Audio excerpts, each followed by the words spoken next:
I'm going to. All right, so welcome. It's nice to have you ladies back on a Friday. This is kind of a crazy Friday for me. I am in Tehachapi, which is actually the city where I was born. I was born here. I'm the oldest of my family, and my other three siblings were born here too. Oh, it's Michelle. Welcome, Michelle. And my parents are moving. They're moving from California and moving to Utah, where my sister Lisa lives, and they're going to be just a couple minutes away from each other. So that is wonderful. But this all happened really fast. Gosh, it was just about a month ago that the decision was made, and they signed closing papers yesterday on the house in St. George, and most of their house is packed up, and we are getting ready to decide, like at the end of the month, what's a good day to actually get the truck and move them out. So it's just been crazy. And Lisa, my sister Lisa, and I and my brother Bill are able to be here on this end of it. And it's been really fun, actually. And then the other crazy thing is my parents' 60th wedding anniversary was yesterday. So what a fun thing to be doing for your 60th wedding anniversary. Yeah, let's move our whole lives and move to a different state. So they are being really good sports, and I mean, they feel really good about this, know that this is the right thing for them, but it's just a lot. So their 60th wedding anniversary yesterday. And then next week, my mom turns 80. And at the end of the year, my dad turns 80. So it's kind of a big deal. So anyway, it's just been a really busy week. And look, we get to see Seven and all of her children. I got to talk with them last time at the end of our meeting. Hi, everybody. Hello, hello. That's so fun. She's so excited. Good. That's fun. It's fun when you realize you have friends everywhere, isn't it? Hi.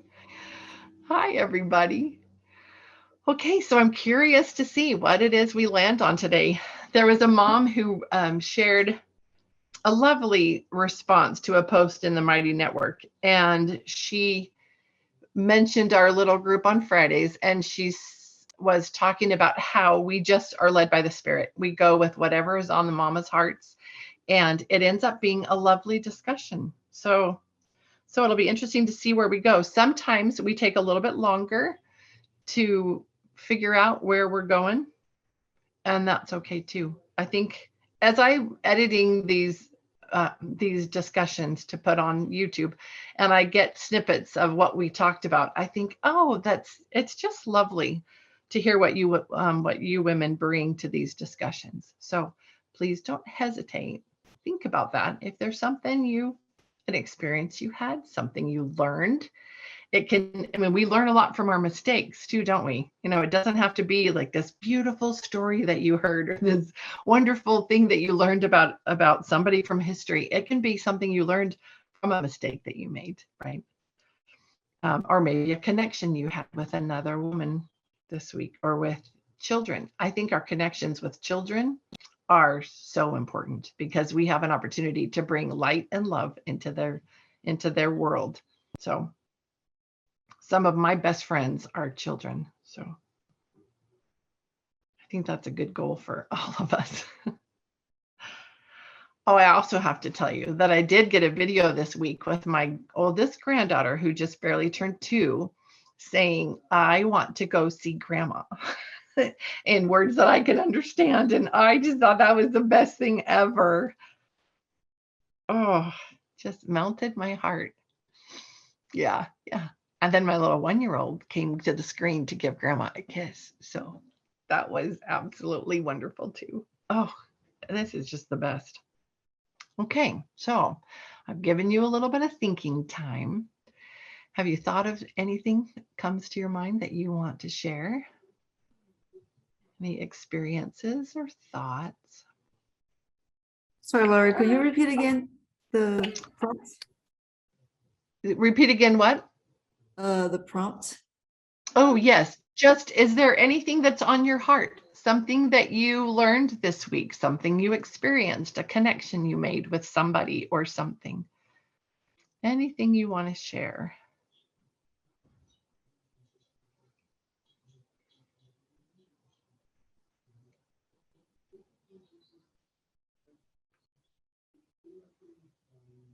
And Lindsay's getting ready to go to our tiny little Bakersfield zoo.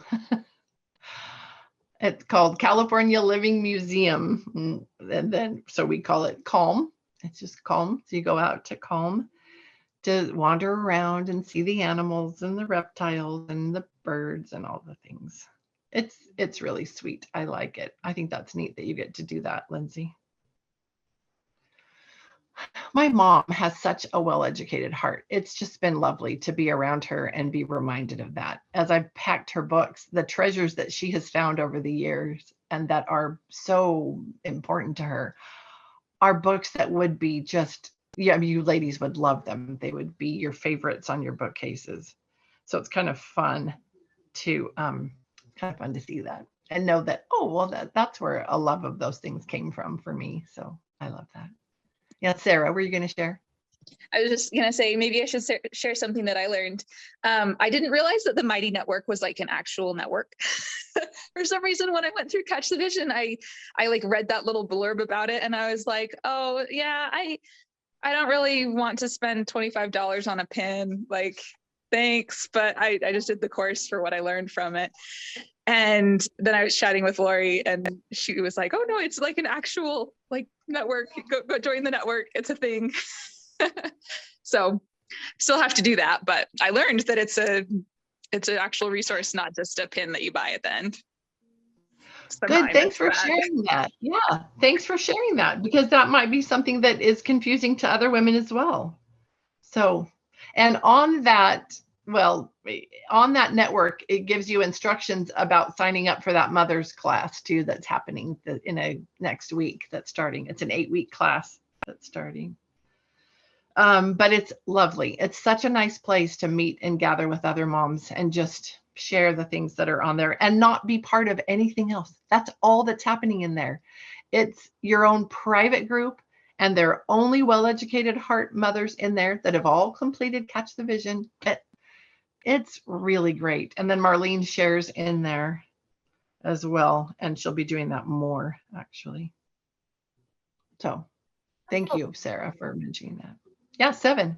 Yeah, Laura, I have something I want to share. It's kind of cool. This past week, I met someone online. It's an app. It's called Little Red Book. It's an app that Chinese people use, but there was someone that found me. She's like, I saw you on another Christian blogger or like a post. I haven't even figured out where she found me, but we were just talking about, like, we're just curious about how things are where I'm living and how I'm able to like balance life and work. Because most people in China, they have to, like, both parents have to go to work. Nobody can really stay with the kids in the day. It was just kind of sweet. And she's a Christian herself. So I don't know how I can share it with, like, educate her heart with her, but at least maybe some ideas and things. So it's just kind of cool that happened. Yeah, wonderful. That's exciting to have made a new connection there and to think about the possibilities, the things that you two can do together as you're spending time with each other. That's wonderful. And there are a lot of ideas in some of these groups on the Mighty Networks of things that you can do as you get together with other mothers of influence. Okay, Michelle, Mary, Melanie, Lindsay, any of you have anything to share today? So something that just came to my mind is that like a year and a half ago or whatever, when I started coming to this Zoom group, I remember some of the other women saying, I don't really know how to introduce Well-Educated Heart to people. And I kind of felt surprised because I was kind of new to it, but I had already had conversations with people that just kind of came up easily.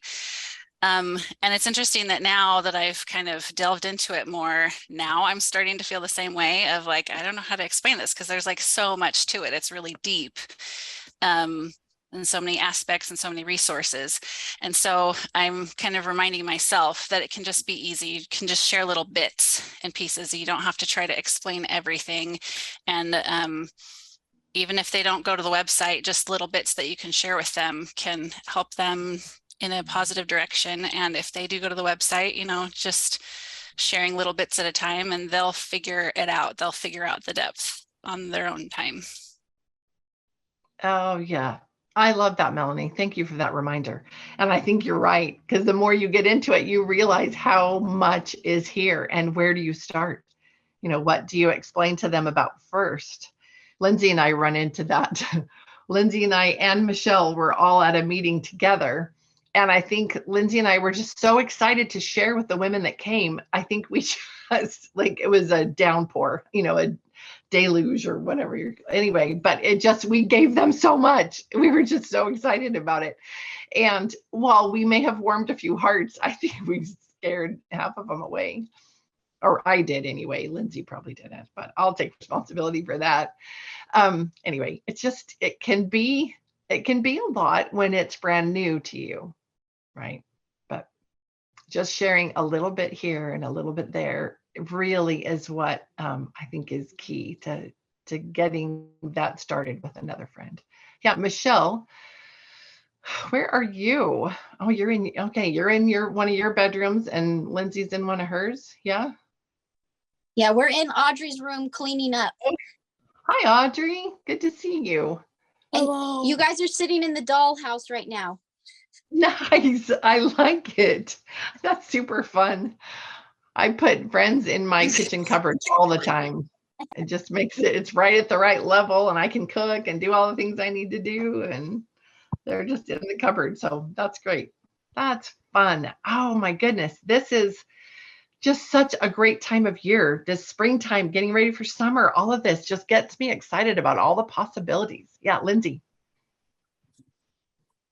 Oh, forgot I unmuted a minute ago. Yeah, we were just sitting in the girls' room. Ruby thought she still had Spanish class, but it's over for the summer for now. So I know how to say I love soccer in Spanish. Me deporte as football. Yeah, she just said my favorite sport is soccer in Spanish. Yeah. Right. Good for you. Wait, how do you say sport? How do you say sport? How do you say sport? Deporte.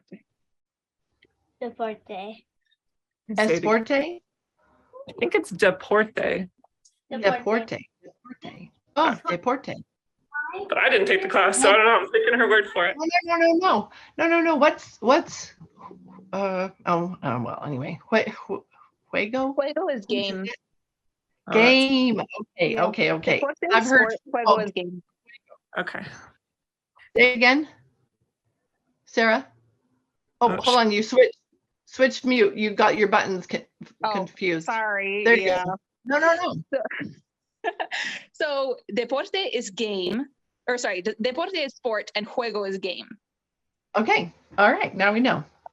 Wow. I didn't know you knew Spanish. Yeah, I served my mission in Texas, Spanish speaking. Oh, nice. Okay. That's very cool. We have lots of Spanish speakers in my family, and I'm not one of them. I can sometimes figure out a sentence if you speak slowly enough, and now I'm trying to. We joke that in Texas we spoke Spanglish, not true Spanish, but whatever. I pick up bits here and there and I can get by. Yeah, perfect. I love it. Who else here speaks a foreign language? Melanie, what do you speak?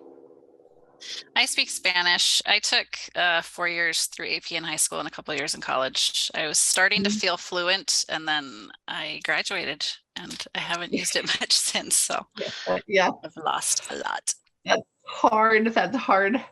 I know my son, when he was learning Portuguese, he was using books. He was using his scriptures and then a couple other books, and just making himself read in that language. And it was helping him, to bring that back. And Seven, how about you? Do you have any other foreign language speakers in your family, you or your husband? My husband served French speaking, so he does speak French. He took Mandarin Chinese classes at college. And so I try to speak Mandarin to them.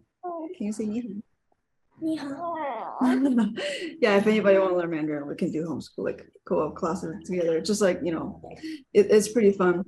Yeah, I feel like. So are you fluent in Mandarin, Seven? That's right. Yeah, I grew up in Sichuan province in China. That's where the pandas are from. like spicy food, a lot of tourism over there. But I'm Right. glad I am able to use that with the kids. Oh, that's wonderful that they're learning that. I have some nieces and nephews that did Spanish immersion in their lower grades, and so they do a pretty amazing job. And then my son has been kind of playing at learning Mandarin, so that's just fun. I love to hear different languages. I don't speak any other languages. I try, but I think my brain just isn't wanting to soak that in. How about Michelle? I can't remember. Do you speak a foreign? Oh no, Michelle does. Absolutely. Our Well, language. really foreign, but it's sign language. Right. So it's just another, you speak another language. Do There- you say that? Do you say? Oh, Say what that Go ahead. Do you say that you're speaking a different language, or how do you say that? You would just say, I know American Sign Language. I love it. And I love that you know a lot of the community, the deaf community that's in Kern County. That's fun too. I was just gonna add one thing about sign language. I took classes at school, but we're also doing a class with the family where the parents, they do sign language. Like the father learned Chinese, like Mandarin at school. He wants his kids to learn it, so we also have a class together. So we kind of try to learn sign language to talk to them. It's pretty cool. I Awesome. love it. And Michelle, you say American Sign Language. So are there other Yes. countries? And what are the differences? Spanish Sign Language. There's actually Chinese Sign Language. It's in all the countries. It varies area to area. So if you're a deaf person, you can't necessarily speak to a person that's from another country that's deaf.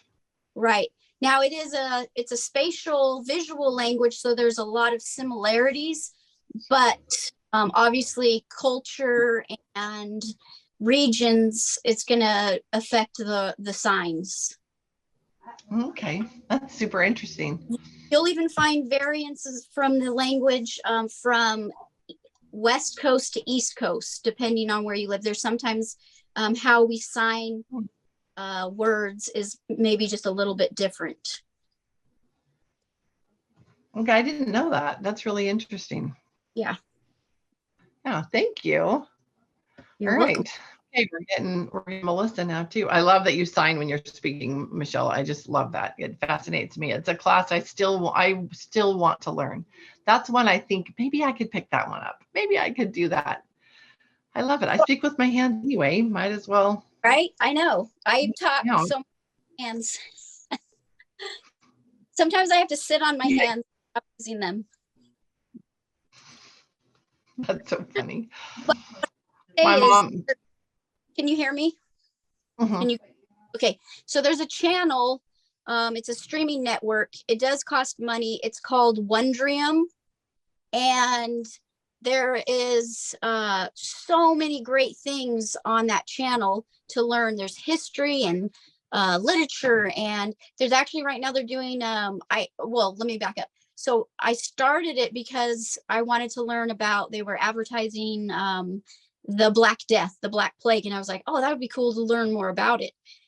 So I signed up for the channel, and then there were so many other things, and then there's Audrey and I watched a whole thing on Vincent van Gogh and learned a lot about him on there. And then the sign language course came up. So it actually starts at the beginning. And if you're interested, it introduces you into the language and anyway, takes you through a course of sign language.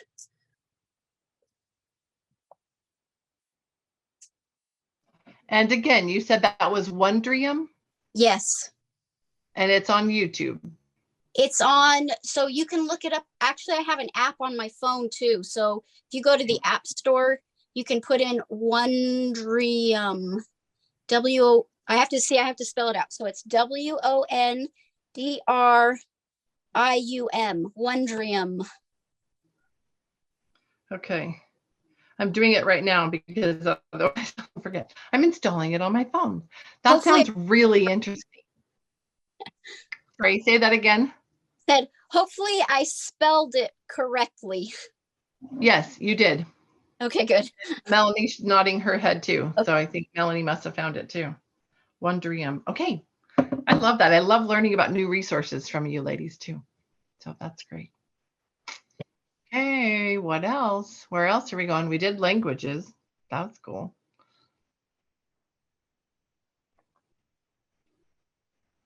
End of the year, everybody's like wiped out. Can we just stop? Can I just take a nap? Can I just go play at the park? Absolutely. Yes, you may. You have my permission. Thank you. Oh, share Mary, something. So on Wednesday after the life-giving home chat, I was on there, but I just listened the whole time. We were talking about hospitality, and then like when that was over, someone came to work with my son on his speech because he's not speaking much, and so I had a speech pathologist come. And then when she was gone, we went outside in the front, and the missionaries came by and said, "Hey, can we come share a message?" I'm like, "Sure." So yeah, the missionaries came in. I'm like, "I've got toys all over the floor." They're like, "That's okay, we like toys." And then that evening, a lady in our ward came by to drop something off, and she had 2 of her kids, and they came in and I think the kids even went into my kid's bedroom, and it was a total disaster because it gets neglected often. But I was like, you know what? This is life. This is how we work right now.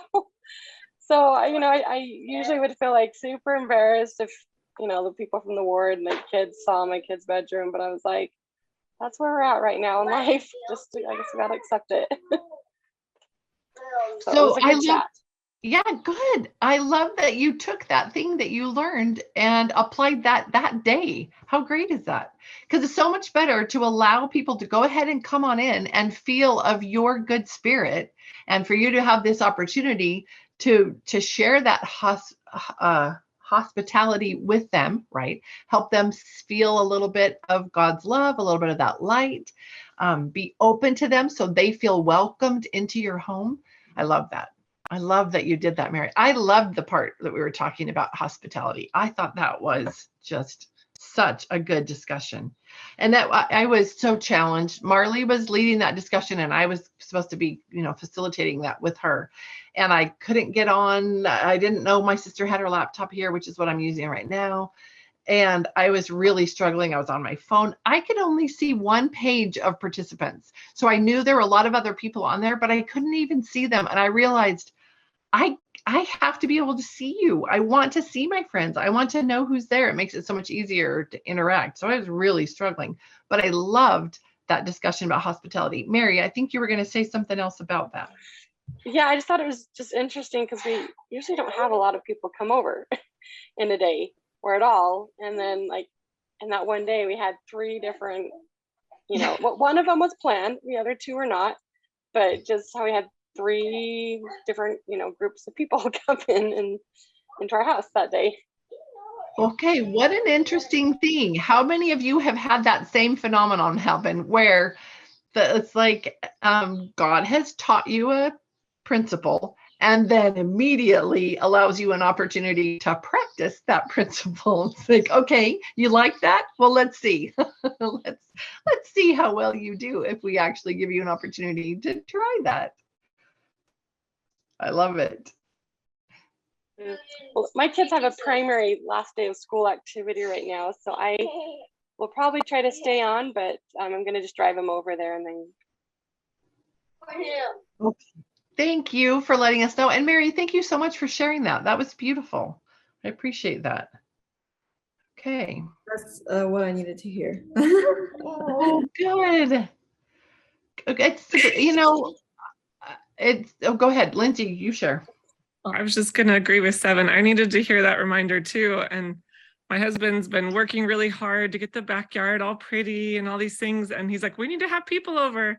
And I get all anxious. I'm like, no, the house is never the way I want it. Right? As homemakers, we're always like, it's just not quite company ready all the time. But I needed that reminder that no, it's it's just right. It's going to be fine. We need to have people over anyway. And I was listening to Sally Clarkson's podcast this week, and she was talking about that again, hospitality, and she was also touching on taking the time with individuals in life who are important and making sure that they felt important and making time for them. She's getting ready to have her husband come over to Oxford where she's living, and she wanted to make sure that she had nothing else going on so that she could focus on her husband, but she didn't want the people that are important to her to feel neglected while her husband was there. So she's like, I'm going to spend one-on-one quality time with each of those people before he gets here so they feel loved, and then focus on him so everyone's happy. And I thought that can sound overwhelming, but it's so important. And I think we can make little bits of time to make sure we take the time to go visit with those people who are important to us so they feel that we value their relationship, their friendship. Right. I love that. I'm glad you shared that. That's really sweet that she found a way to do that, and that made her feel like, okay, I've taken care of all my people. There's a way to do that. I saw a thing the other day that was some parenting something, and it was talking about when you have a toddler and a newborn, and how you feel like, oh, how do I give them both my attention?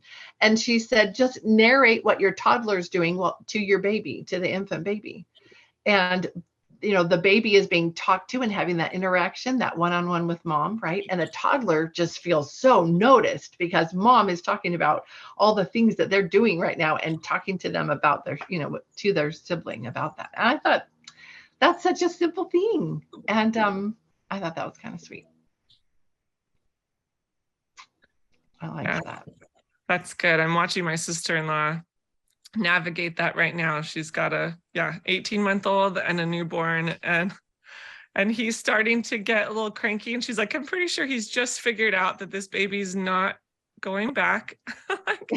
And like, wait a minute, he's starting to struggle a little bit, but it's good she's got lots of help. My kids are always over there as little mama helpers, so that able to distract him and play with him, but it doesn't ever substitute mom time. Like, even if my kids have played with him all day, it's different than like mom's attention.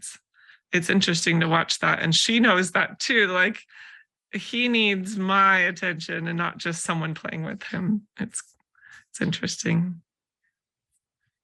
Yeah, it is different. There's nothing that replaces mother. There just isn't. There's definitely mom helpers, 100%, but no replacement for mother, which is a beautiful thing and a horrible thing at the same time. It just depends on how you're feeling that day. Sometimes you just want to run away. Can I go hide? But other days you're just fully into it and loving it all. So just be aware of that, because there are some days when you're just not feeling it, and you've got to let go of the guilt and just allow yourself to ebb and flow, just don't hurt your children, but allow yourself some grace, right? To be able to have a day that you're not as excited and enthusiastic, be nice, be maybe just a little more mellow mom, but that's okay. That's all right. Your kids love you no matter what. I just continuing on this hospitality for a minute. I think that idea of being able to let your hold on, I want to see what, okay, because Cassie, oh my gosh, yes, feeling all that 100%, Lori. Well, Cassie is amazing. Cassie has 3 children, but she has this little mom group on Facebook that she'll just occasionally post something cheerful, optimistic, funny, so like reality about being a mom. That's just to be encouraging to other moms. And I don't know how long you've been doing that, Cassie, but I've seen it for quite a while. And I think that's wonderful. Moms need to know that they're not alone and that other moms feel exactly the way they're feeling. And we've just got to remember that. When you forget it, that's when you start to really feel down. When you feel guilty about what you're not doing. And there's always going to be stuff you're not doing. You're not perfect or superhuman. You can't do it all. And you've got to give yourself some grace and give yourself credit for all the good stuff that you're doing. But invite other moms in. I think we miss out so much when we don't let each other in. Marley was talking during the discussion on Wednesday about how there was a mom that wanted to get together with her. And she said, let's just get together one day a month and we'll just come to, I don't remember. I think they were coming to Marley's house. And we're just going to have peanut butter and jelly. We're not going to do anything hard. We're just going to have peanut butter and jelly, and we're going to sit and chat and let our kids play. And that's what they did. And she said they did it for 2 years. And there was no pressure for anything else to be anything else. It was just the two of them connecting over peanut butter and jelly. And I love that. She said, there are times when we just do the minimum. And that is absolutely perfectly fine, because then those two moms got together and they bonded. And she was talking about how it's so good to do park days even and meet up somewhere, because you're still getting to talk with other moms. You're making that connection. But she said, please just, I can't remember how she said it, but I'm going to add the please. Please know that there's something that happens when you go into each other's homes, because you are now invited into that personal kind of private-ish space. And that's another level of connection that you're making. You're learning things about that other person, and they're learning things about you. And being able to be open and a little bit vulnerable like that is such a good thing. Doesn't it make you feel connected, Lindsay, to have been in my house and me in yours? I know it does for me, because I have been in your spaces. I know what you put out. I know what looks to be important to you. I know some of the books that are on your bookshelf. I don't know. They're just things that I know, or I know that you like certain colors or you like certain things, and I feel more connected to you. And I might know that your kids run outside nearly naked and play in the dirt, but I think that's pretty cool. I was trying to think of something that would be like a less, I don't know, but I think that's awesome too. Yeah. Whenever I go into somebody's home for the first time, or even sometimes if it's not very long, the second and third time, you just want to look around. And as soon as they leave the room, you're like, what else can I take in that's not awkward for me to just look at all their stuff? You just want to look at their fridge and look at all their books on their bookshelf. Yeah, it's just, you learn so much from people oh, you have, you value these things. You get this really much bigger picture about them. Yeah, it's so fun to be in somebody's home. I'm having fun watching. I agree. And I know. I was thinking too. I think it's for fun being in Audrey's room, and being able to see Audrey's things that she likes. So that's fun too.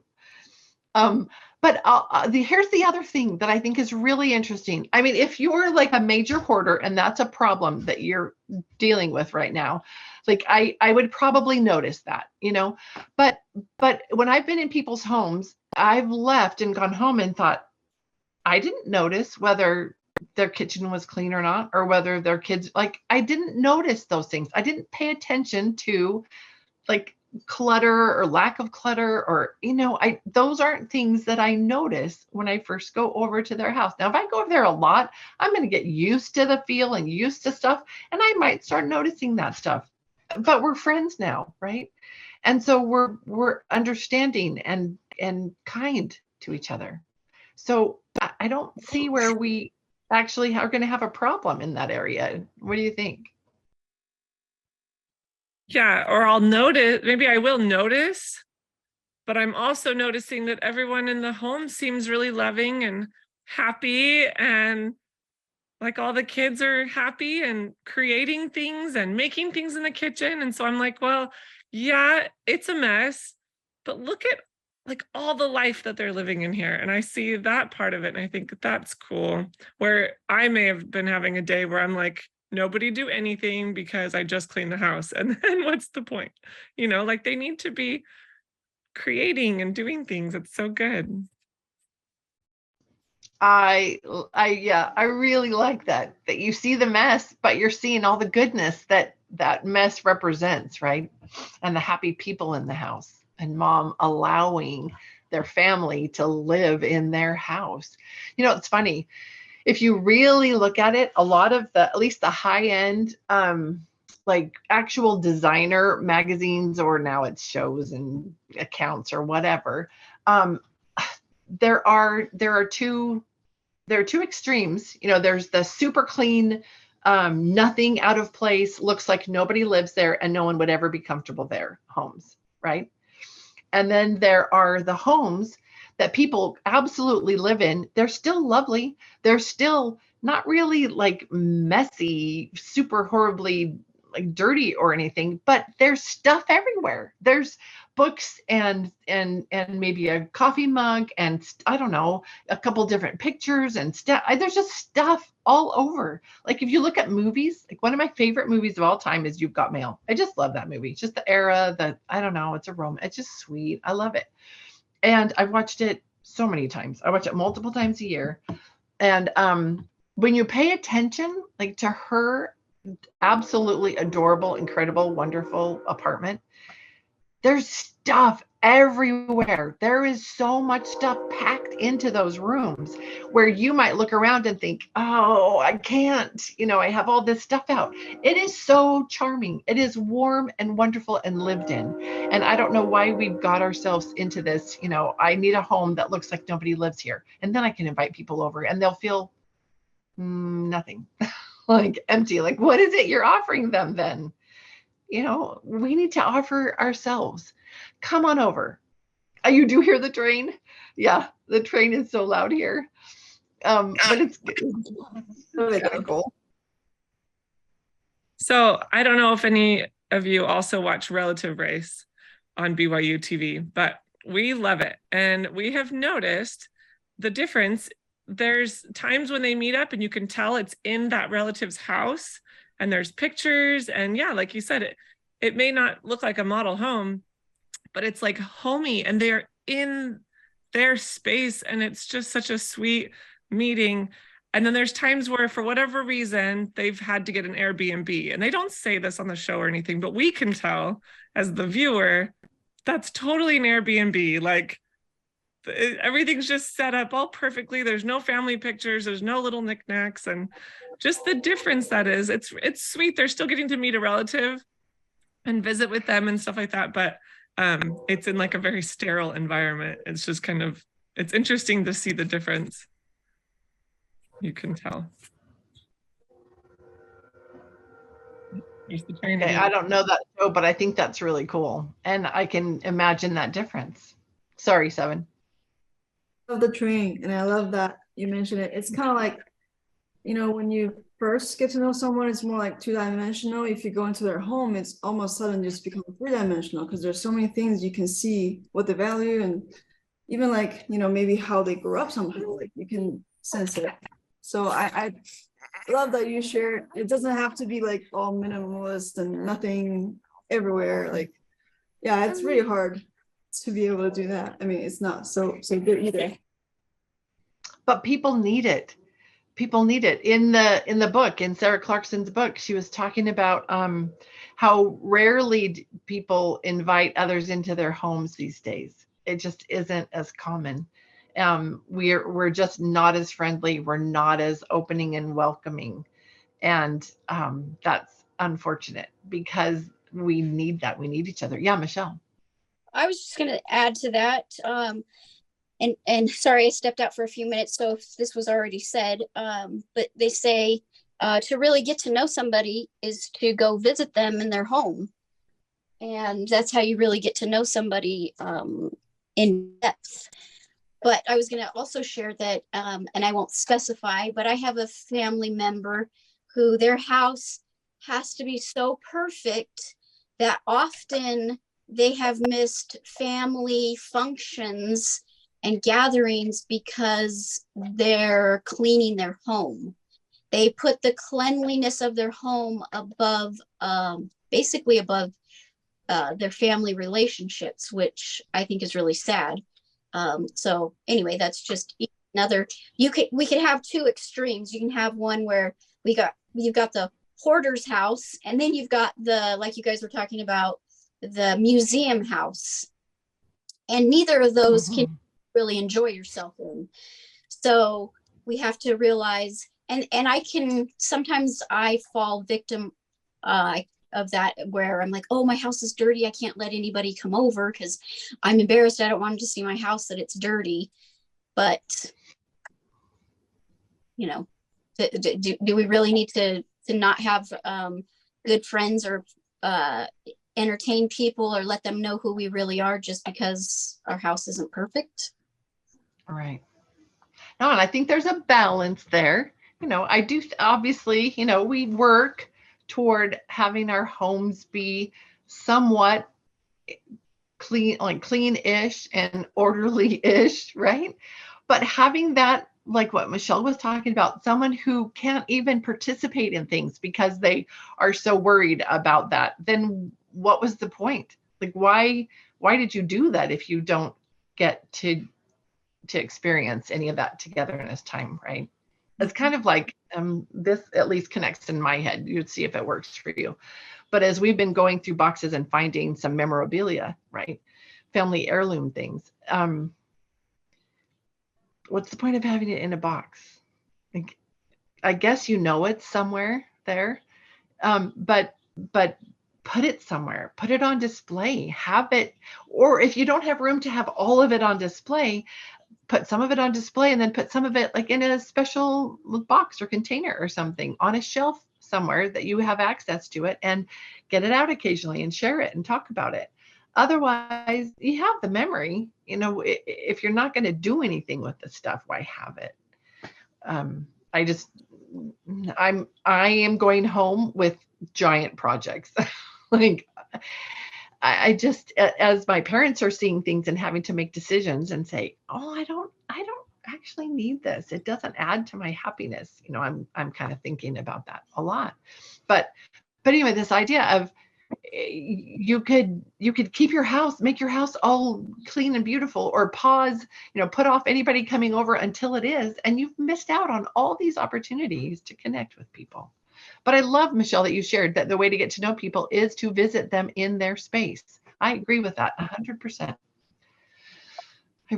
I love being able to get into some of your homes. Like I was saying, Seven and I were chatting the other day at the end of the meeting, and I got to meet her children, and I got to see a little bit more kind of just how they interact, and a little bit more of the room and a painting that was behind her. And we talked a little bit about that. And that was just fun. I now know something more about Seven. Or Lindsay and I got to meet up with Melanie, and we got to, it was just, I don't know, how many minutes was that, Melanie? How long did we spend together that day? I think it was like 45 minutes. So it was under an hour. But don't you feel a different level of connection with Lindsay and with me because of that? I know I do with you. Lindsay does. It makes a difference. But to be able to meet in each other's homes, which is what we were hoping to do that day, you know, that's the next step. That's what I'm looking forward to because of what that will bring to the relationship. Lindsay, were you going to share? Oh, okay. All right. Yeah. Go ahead, Seven. Go ahead. Pretty short. I just feel like it's also a way to give people permission to not be perfect themselves. Because some people probably they just assume other people's homes. Like normally it has to be this way, but maybe it will give them an idea. No, you don't have to be. You know, you don't have to be perfectionist in every way. Right. Right. What if you start refining your ability to connect with people? And that's the thing that you get really good at. Are people going to notice so much if you had a few things out, you know, you didn't quite finish that load of laundry, you're still working on this thing, your kids have actually played and they have toys out and, you know, whatever, you haven't done the dishes from lunch. If you're connecting with them and you're being a real friend, are those things going to matter to them, or are they going to just be so happy they got to connect with you? Yeah, Sarah. Yeah, so story time. A lot of you know that I was teaching some music classes this last school year. And there was this one little family who would come to my music classes. It was a preschool music class. So it was like the preschooler came along with his baby sister and his mom all together. And one day the mom said, oh, we're potty training. Is it okay if we use your bathroom? And I was like, yeah. And so anyway, they used our bathroom. It wasn't a big deal, but it was messier than I thought would be presentable. And then one day she said, "Oh, the baby needs a bottle at this time, and I'm curious if you let us use your playroom, and I can just like sit in it. I won't be a bother. I'll sit in the playroom." And I was like, "Yeah, you can sit in my playroom." And so those first times that she went and like I shared my space with her, it made me a little uncomfortable because it wasn't company ready. But Abby, I need to hold it. I know. I'm talking to my friends now. Oh dear. Okay, let's see. Yeah, the friend. You want to see? Say hi. Anyway, so she came into my space, and over time, like it became less awkward, and we've become such good friends. Just like because she wasn't scared away by my little messes here and there, and she just like accepted that, and I accepted her into the space, and it was like, I don't know, it was something to get used to. But now I am so much more comfortable knowing that not everybody's going to judge me for my mess. Like it's not a huge deal when it's a little messy, that like people can still come and enjoy what I have to offer, even despite the things that I would like want to give attention to. I think it's good to want to give attention to your space. Like that's healthy and good to like be improving those things that bug you, that you think you're lacking, because that makes your space better and more enjoyable for you. But it doesn't mean it's unenjoyable now, I think is what I'm saying. That we can enjoy it as it is and still continue to work on it and do more things in it.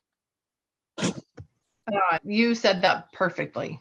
I love that, because that is a thing. I mean, it's a good thing to continue working on that, but to be able to realize that it's good now, it's good enough right now. We can continue working on it, but it's good enough right now to make those connections and friendships. And you know, the other thing too, is that you allow other moms to say, "Oh, it's okay if if mine isn't perfect and I have other people come over, I can do that. If she can do that, I can do that." And it's just, don't you think that's kind of an allowing thing there? Yeah, 100%. Now, like we've gone to each other's houses. We've met at the park when neither of us particularly want to stay at our houses, but we know that we're always welcome at each other's homes. And if we're on a walk and want to stop by and say hi, we can just stop by and say hi, and it's no pressure. And isn't that nice to have a friend that you can drop in on, or they can drop in on you, and you're both going to be okay with it? Absolutely. That's a good kind of friend to have. Mhm. And I think maybe that, I hadn't really thought about it, but I think maybe that's a part of it, is knowing that, wow, she loves me enough that I could just drop in on her and she'll invite me in. Because otherwise you're part of that, like, "Oh, I really like you, but you can't come into my home." Like, I maybe would let my sister in, but I won't let you in, maybe that's a level of it that I hadn't really thought about. I think also, if I could just add, am I muted or am I unmuted? No, you're good. You're good. Okay. We also have to remember, so now, I'm a little bit, I guess, consider myself a little bit older mom now, because I have older kids now.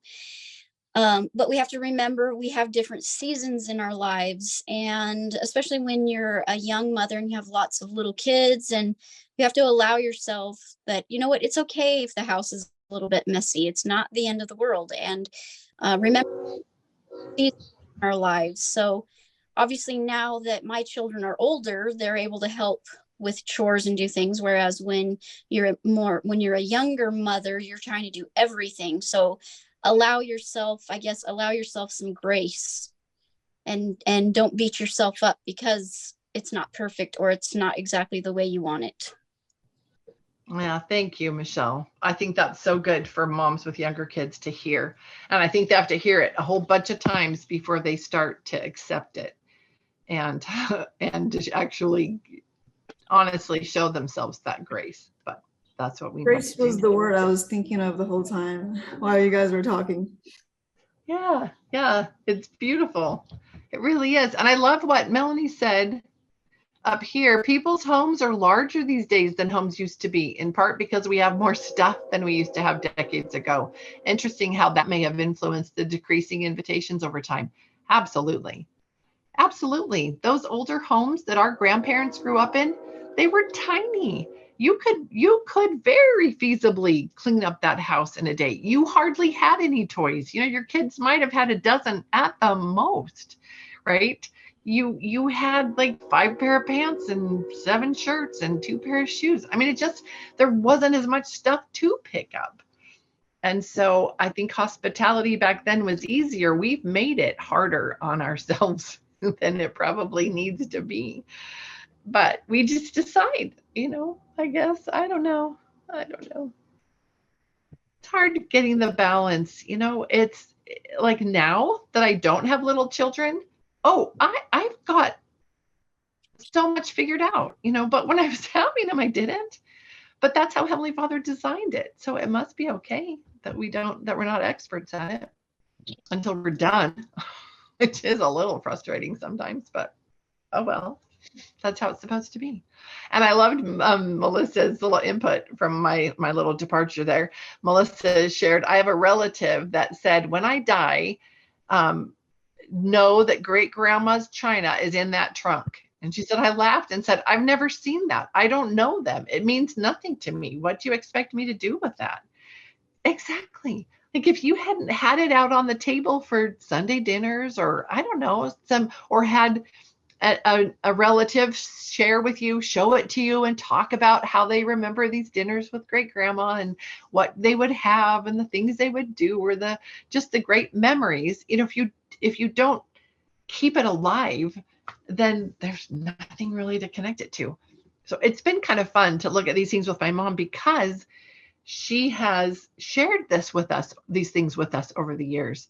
And so my sister and I were talking about how her guest bedroom could be my brother came in and offered, the somewhere in time room, or grandma's memories, or I don't know, something, but that we would actually name the room.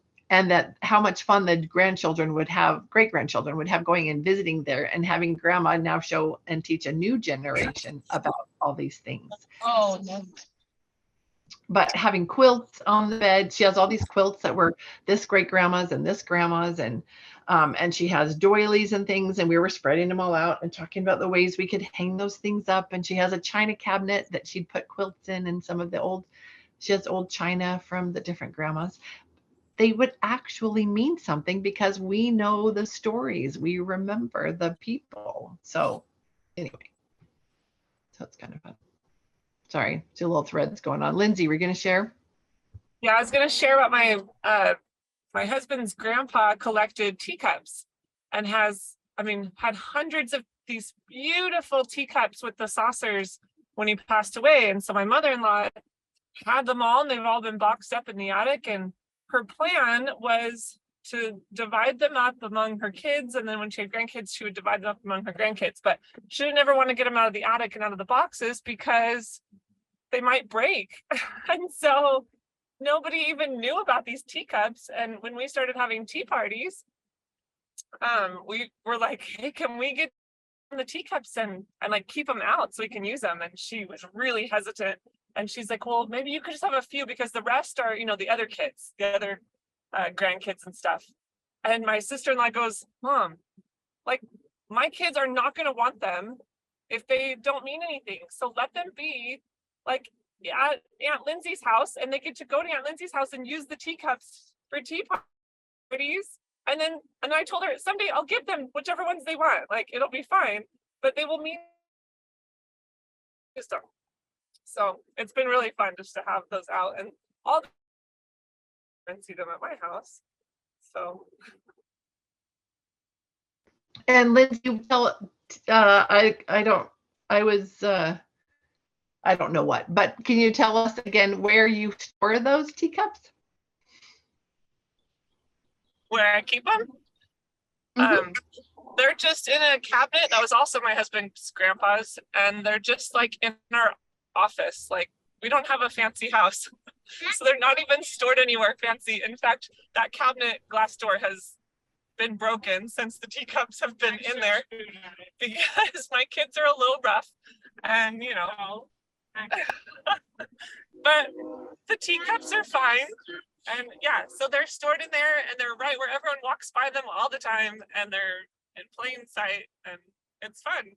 And so anytime they want to have a fancy, even if they have one friend over and it's not even a formal thing, they'll be like, let's get the teacups out and have a little tea party. And they'll put their little cranberry juice or whatever in the teacups and they're very careful with them. And yeah. What did, was that Lincoln? Yes, he's just being inappropriate because he can. Oh. Lincoln, knock it off. Just kidding. And how did the Pinehurst girls receive your little cabinet and your teacups when they came and had Pinehurst Academy there? They love it because they get to pick out their own, and so everyone is different. So they go and they're like, oh, this one has seashells on it, and this one has on it, this one has flowers, and this one has horses. Yeah, one has horses. They're all just so unique, and so it's fun. They get to pick out whichever one they want. So they have fun with it, and then they've even borrowed them. I've only lent them to girls I know would take really good care of them, and they've borrowed them for their own little young women tea parties. And yeah, they're getting so much life. Yeah. Hey, one of them, they did their little party in my backyard, and they borrowed your teacups and brought them over and set out, and they made little figure sandwiches and a couple different flavored lemonades, and they came over and they had poetry to share with each other and did this little tea party. It was the sweetest thing. But yeah, Melanie, you may want to go get old tea sets. Tested for lead. Yeah, I know that's one of the things, right? Lindsay and I, though, have been going and getting old ones at thrift stores too, and probably half of them are like poisonous. I was gonna add two of the girls have since bought their own tea sets because they're like, that was really fun with these cute little teacups. So they went and found their own teacup sets online or thrifted or whatever. So it's been fun to see them make their own little set. Yeah, and just add a level of refinement to their lives that they didn't even know they were missing before, and now they're placing a lot of value on that. Lindsay and I at Pinehurst, we will usually wear a dress or a skirt just because we have this desire to just help the girls see something different, bring them to this level of femininity and womanhood, a level of appreciation, I guess, for that they don't see in the world today. So I don't know. It's been nice. That's been really nice. Okay. Melanie says my grandparents raised 5 kids in a 900 square foot house that my great grandpa built. And my grandma still lives there. Oh, I don't know how she did it. Well, it is so much that they just didn't have all the stuff. And they didn't have TVs, and the kids played outside. So they weren't inside under mother's feet, most of the time, right? And neighborhoods were safe. And it was just different. It was just so different. I know it seems idyllic. At the same time, if we put ourselves in that situation, we would realize there were hardships there too. There always are. Cassie, are you on screen so you can share? I would love to hear from you if you are able to. I understand if you're not, though. It's probably going to be noisy, but no I worries. was thinking about the earlier discussion and learning languages or knowing languages, but if you don't use it, you lose it. And I think that applies to those special occasion items too. If you're not using them, or you lose them or forget about them, or they lose kind of meaning. And that quote that every day is a special occasion, I've been thinking about that lately. Live in the day, live in the moment, and use those items and use whatever brings you joy. Okay. So that was just my thought. I love that you shared that, Cassie. That's beautiful. And it's true. And here's the other side of that too. If China isn't the thing that brings you joy, teacups don't, I can't think of a phrase, I'm old. Anyway, if that just doesn't do it for you, then don't feel bad about that. You don't need china and teacups, right? You need your own thing, the thing that you just think is so awesome, and the great way that you celebrate the everyday, that you find things to celebrate with your families, the things that you feel like make you a good host or hostess, right? And being a good host or hostess, I mean, being a good hostess, we're women, I can use that. Being a good hostess can often mean just you make it a great place for mothers and their children to come play. You have stuff for their kids to do. You have your house kind of childproof. I mean, it can mean different things to different people and in different stages of your lives, and depending on who you entertain at your house. And it just can run the gamut. I have a friend who has her little, I think I've told you about this before, but a little wall hanging, and it says my everyday china. You know, it's just where she keeps her paper plates. You know, like has a place for paper plates, and then for a stack of paper cups. You know, and that's just, she has people over all the time. She feeds people. She takes care of people's kids all the time. She's got people there, but that's how she does it. It's just super easy, super flexible. She has a toothbrush with each grandchild's name on it in her bathroom. There's a bathroom and 2 bedrooms that are just for the grandchildren. I mean, it's just always ready for them. But it's nothing fancy, you know, and there may be stuff out all over the place, but people are welcome there and they feel welcome there. So it doesn't have mostly to do with how the people who come into your home feel, you know, more than what you think. Yeah, Mary, hi, welcome back. Oh, yes. Well, when Lindsay was talking about her grandmother's, I think it was her grandmother's tea set, I was like, oh, I got a little tea set that I bought, probably, I know it was before I got married, and that was at least 10 years ago. When I was teaching, they had like, anyway, so I was like, I know where that is. So I went and got it out. So it might be 2. Oh, I'm trying to switch the camera around to show you.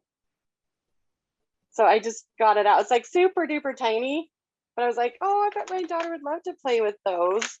And then some of this might spark a memory for someone else. These are little old, those old Tupperware kids set that my mom found in her attic and gave to my daughter for Christmas a few years ago.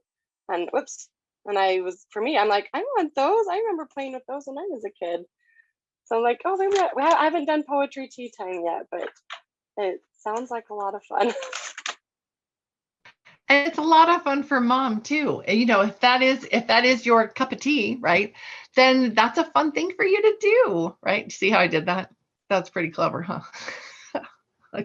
I remembered something in the moment that I wanted to. That's pretty amazing. We should write that down. Okay, what's the date? Anyway, but yes, find those things that would bring you joy, right? Those things that you would happily do and would bless other people's lives. And if Susie does this thing and Melanie does this thing and Cassandra does this thing, right? And none of those things are your thing, that's fine. Just find your thing and you do your thing and celebrate each other, right? Don't feel threatened by the other one that does this thing and you don't, or, you know, you like a lot of times it's like, oh, she does this and I wish I could, but I just can't. Well, you know what? If you really thought about it, maybe you don't even wish you could. Like maybe that's not even a thing you want to do. You just think you should because somebody else does it and it looks good, right? But maybe if you really like the whole thing of lean back, right? Lean back, take a moment. Oh, you know what? I think it's super cool that she does that, but I don't even want to do that. So now you can just celebrate her and all of her glorious whatever she's doing, right? And her over here with all of the stuff she's doing and her that, and then you can figure out, wow, you know what? I like to go out and picnic on a blanket outside. I want it to be no stress. I want it to be peanut butter and jelly, whatever. Like that's whatever is your thing. Do that thing and do it well and feel good about it and celebrate everybody else and all the things they're doing and no guilt, right? Like, what's the point of that? Unless it's bringing, it's a repentance change thing, but otherwise there's really no place for that in our lives. Let's make more room for joy. Let's make more room for that goodness. I just realized I totally went over time. I'm so sorry. Oh, that's beautiful. Well, you ladies are sweet. You're so good. And you're so good to make time to come together and feed each other's hearts. I mean, why else are you coming back, right? Why else are we here? It's the connection with other moms and the good stuff you get from each other, right? I mean, I'm guessing you guys actually have, you have busy lives, you have things you're doing and trying to get done, but you make a priority. You make each other a priority. And I think that's wonderful. And I think it's so wise to know that and understand that we need each other. So I guess until next week, when we need each other again, we get that we store up all that goodness for the next week so that we can do all the things we do, serve all the people, love all the people, be there for everybody because that's a lot of pull. Moms feel that, right? And so you can come here and do other things as well that can help fill that reservoir back up so you can go out and do it again. Anybody have anything they want to end with? Anything they want to get to share before we go? There's always time for a last thought. I have something I was just going to say. Yeah. I'm glad that this was talked about today, because I never thought of it that way. I actually have a tea set that my husband's aunt made. She does pottery, and I've kept it in a box, and I've thought, okay, I don't want to use it because I don't want it to get broken.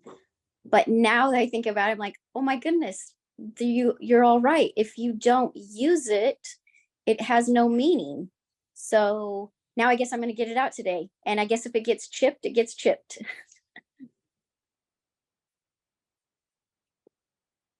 Oh, the chips mean somebody used it, right? Somebody was using it. They were getting some goodness out of it. It's like the pillowcases that are embroidered and they sit in people's closets. Like, get them out, put them on your beds, wear them out with love and use rather than with just time and they just break down in the cupboard. Wouldn't it be better if they broke down because you and your family were loving them? I don't know. That's what I think anyway. I love what Cassie said about if you don't use it, you lose it, even in the importance of it. So yeah, I'm glad you picked up on that, Michelle. I like that too. And I just want to add one thing. This discussion really helped me. Like, I'm the kind of person that always try to protect. Like, if I have a book, I want to, like, even if I read the whole thing, I want to be still new. But after I had kids, especially my second kid, he just like tears apart all the books. That was one of the biggest challenge. And now, like, sometimes I get, toys or books for them and then it gets destroyed. I just go, why do you do this to something that I gave you? Like, it kind of means my love. But then I finally decided it's not, don't take it personal. They're just kids. But sometimes I still have this, hard to overcome. But after you guys talked about this, even like the important, passed down tea set or whatever that gets chipped or broken, you still have to use it. Just it really helps me to get over, like, things are things. If it created some meaning, some memory, brought joy to the kids. If everything gets broken again, so it doesn't matter anymore. Thank you. Yeah. Well, I had art supplies that for years I was saving them up so that I could always have art supplies on the shelf, so that we could always look in there and see that they were in there and we could do these things, but we never did them because then they would be used up and then I wouldn't have them anymore. You know how, like, where's the wisdom in that? Use it, enjoy it, make memories, and, and then move on. So I guess if you think about it, we can't take anything with us, right? So we might as well use it. Yeah, exactly. Okay, Melanie, what did you say? My girls wore some dresses that my mom made and smocked. Oh my goodness. Yeah, that's so much work. Smocked for me when I was little. One particular one they loved so much they wore it out and threads were falling apart. I asked my mom what to do with it and she said it was okay to finally throw it out. It had been well loved and endured its full usefulness. She was glad to see it used and well loved. Yes, isn't that what usefulness means, right? It's a thing that has been full, it's been full of use. It got all of its usefulness taken out of it and just well loved. I love that. Melanie, thank you. I'm Thank gonna have you. to get a picture of it. Well, actually, do you have pictures, like a picture of your girls in that dress or pictures of the dresses or something? If not, I'll find pictures online of it. I have pictures of my girls wearing a different dress that they also, she smocked and they used a lot. It wasn't quite falling apart as much, but I'm not sure if I have ones with the angel dress that they wore to shreds. I love it. I love it. That's a really good, probably kind of picture, even just for us to have in our minds, to remember this conversation by that and the tea sets, you know, whether we use them or not, whether they're a thing or not, just to help us remember, just be you, be genuine, and do whatever it is that you can do to help people in your life feel loved and cared for and welcomed, right? So thank you for being a part of this discussion. I loved it. Thank you so much. And I hope you have a beautiful weekend and a wonderful week. And I hope I get to see you back here next Friday. Bye-bye. Bye. Bye. Bye, everybody. Bye. Thanks for all your input. Thank you. That was very therapeutic and very nourishing. Good. I'm glad. I'm so glad to hear that. Okay. Bye, friends. I love you. Oh, thank you. That means so much to me. I love you too. I love all my new friends. Bye-bye. Bye, everybody. Bye. Have a good day, everybody. I'm going to go finish packing my parents. Good luck with packing. Bye-bye. Yeah, thank you. Bye-bye. Bye, Mary. Bye.